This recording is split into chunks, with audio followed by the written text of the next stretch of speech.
Senator Rice. Thanks, Chair. I want to go to the issue of COVID infections in residential aged care facilities. So, does the government currently fund COVID-19 infection control in residential aged care facilities?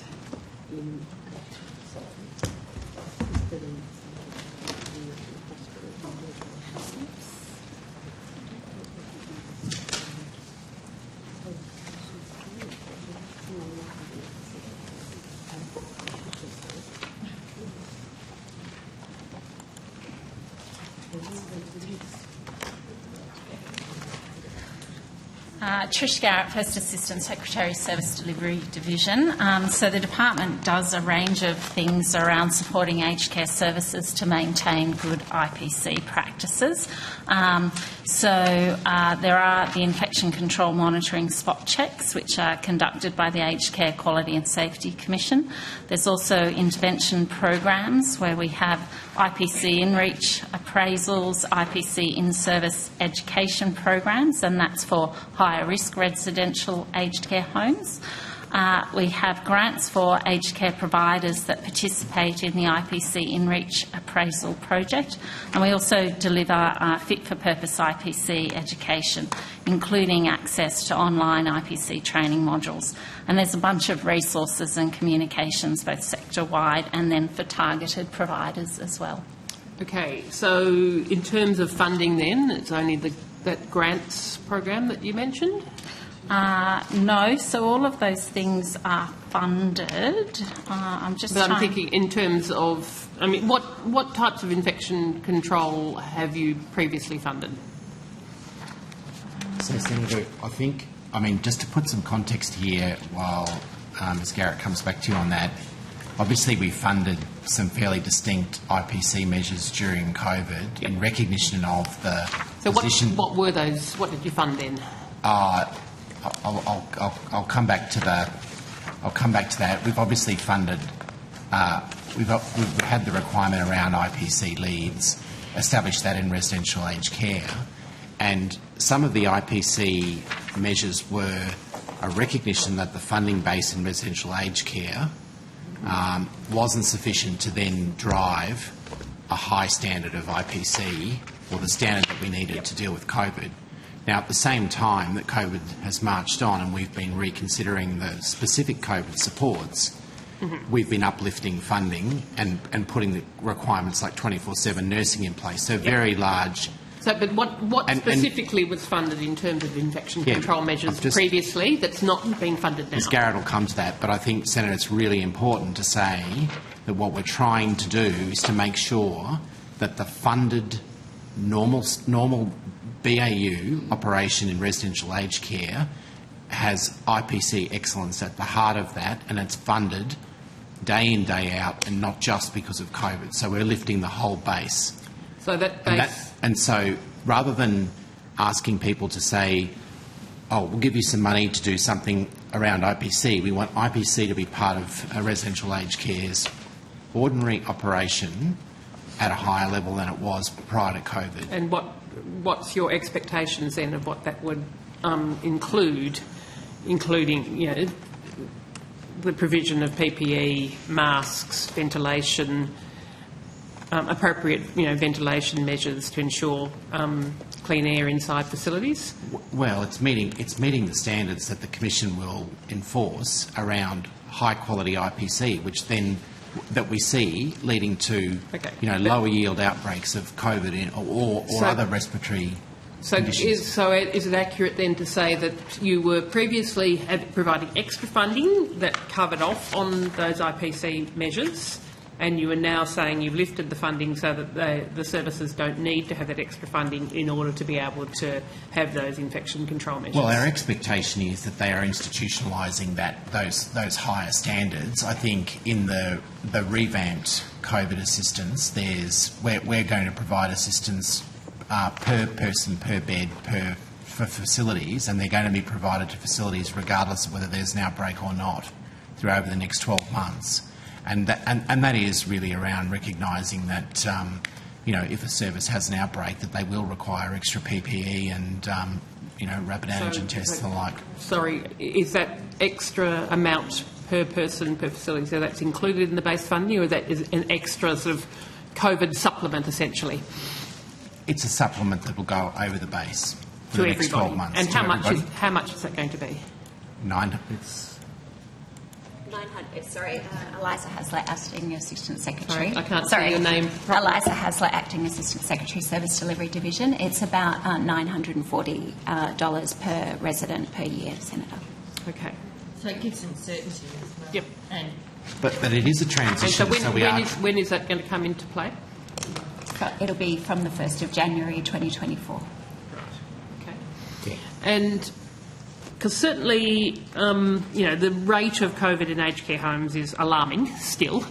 I've recently somebody pulled some statistics out from the department's sort of database, which I was just stunned at, that, we're still getting, in the week as of the 12th of October, there were 149 outbreaks, 730 residents, increase over the past 6 weeks, 272 staff getting COVID, 14 resident deaths in the past week. In the period from January to October, there'd been 1,283 resident deaths, which is almost 5 per day, with a mother who's currently in respite care for 4 weeks, where there are 2 cases of COVID. And I know that people across the country are still very concerned about the level of COVID outbreaks in aged care, and the fact that you've got aged care residents' deaths account for 29.7% of all COVID deaths in Australia, despite being only 0.7% of the population. So you were confident then that $940 per resident per year will cover the costs that's required to have good Well, I think, responses. Senator, I just keep coming back, and I think it's a very important point that what we're trying to do is harden the whole system, particularly in terms of things like IPC, to make this business as usual. We need, we did not have the standard that was required when COVID hit, and we put a whole lot of measures in place to try and bolster the sector. But that's not the same thing as having a proper funding system with adequate care minutes, RNs, RN leads, and an attention to high IPC standards. That's not the same thing as having that institutionalised across residential aged care. I understand that staff are not required to wear face masks even when highly vulnerable residents request this. Is this the case? So, Senator, each state and territory has slightly different rules. At the moment, I think that most states and territories have removed that obligation to wear masks. And does the department consider that this may be a factor in the increase in rates of COVID in recent months in aged care? Senator, if I may add some background to this. We know from the beginning of the COVID period, whenever there is cases in the community, and that we are continuing to have cases in the community, we're probably in another wave of Omicron right now, there will be cases in aged care, and that's the reality of living with COVID. The other reality is, with all of the our colleagues are not here, I can talk about vaccination in a positive way, but the vaccine rollout and the availability of COVID antivirals has really revolutionised what those outbreaks mean. So my colleagues have talked about all of that. I'm running out of time, Professor Kelly. Yeah. I'm sorry. That's the important point. No, but the important point is that absolutely Faced by the risk faced in terms of death. So I understand your concern. But for I your know. mother. I was going to ask a question about vaccine rates, because in fact only 50% of aged care residents have had a booster dose in the last 6 months. But I think the point. Can Professor Kelly just make the point? Because I think it's probably about the If I could just mortality finish. rate. In July of 22, 10% of all deaths in aged care were due to COVID. Now it's 0.6%. So people die in aged care every day. We know that. There's 1,000 cases a week on average, 1,000 deaths per week on average. Only 0.6% in September were due to COVID. So it just shows the amazing protection that we have, even though there are cases, and that is disruptive. Those severe effects of COVID are no longer there, and that's a vaccination and antiviral effect. So there are other protections other than infection control. Do you think that it's fair for a resident who knows they're vulnerable? And again, I think of the example of my mother who feels that, you know, the potential impact of COVID on her would be disastrous if they would prefer to have staff wearing a mask when they're around them, that the staff, that they're basically told, no, we don't have to. Well, there are masks available, and yeah, I think but if the staff don't have to wear them, I think that's an awful thing for an elderly person who would prefer to have the staff wearing a mask around them to be told by that staff member, I don't have to, I'm not going to. I can understand that side of things, but I think from the staff's point of view, having worn, and my wife has been in this situation as a clinician in a hospital, having worn all of this PPE for 3.5 years, it is difficult, and there are issues other than infection control in terms of the quality of care, which it does affect it. But do you have some residents, Senator, who who find the PPE, kind of distressing? People with dementia and the like, and so it does. But there are others who would have specifically requested it, and it seems to be really unfair to them who are worried about the risk of getting COVID, that's not having to be complied with, that residents' wishes. Yeah. Well, not mandatory, and I would say in the experience I've had is that a lot of personal care workers and nursing staff, if someone requests to wear a nurse, will make efforts to wear a mask, will make efforts to absolutely to make the person they're caring for feel comfortable. So I don't think it's a hard and fast rule. No, because it's not a hard and fast rule, people are, some people are basically being told that they don't have to. And that's the response that they're being given. I mean, there was a response to a constituent who asked the Aged Care and Quality Safety Commission about this, and they were basically told that, the service response is reasonable because there are no longer any public health directions to wear masks. I find that really sad and really distressing and not respectful of the aged care resident.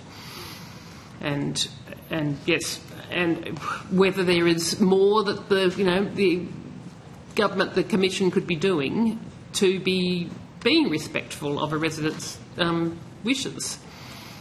Well, as Ms Garrett said, it does reflect the state health advice, and so we have providers who are looking for direction around this thing, and all through COVID they've taken they've taken the advice of the health professionals, and so that has set the tone. But you've still got. Acknowledging what Professor Kelly says, you have still got, aged care facilities being one of the key areas where COVID outbreaks are continuing to occur, and that people are dying of those outbreaks across the community.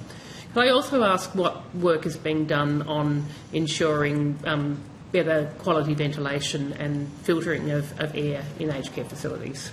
That's being looked at. It's in your guidelines. We're looking at each other. Looking at each other. So in general terms, Senator, yes, ventilation is important, and it's recognised as one of the things that need to be done into the future for protection against COVID and other respiratory diseases. There is work, as I understand it, I'll turn to my colleagues here, about future standards of design and so forth, and that is a key component of that. So the answer is yes. Yeah. All right, maybe rather than taking up time now, because we're short on time, if you could take on notice what work is being done on that. And in my final couple of minutes,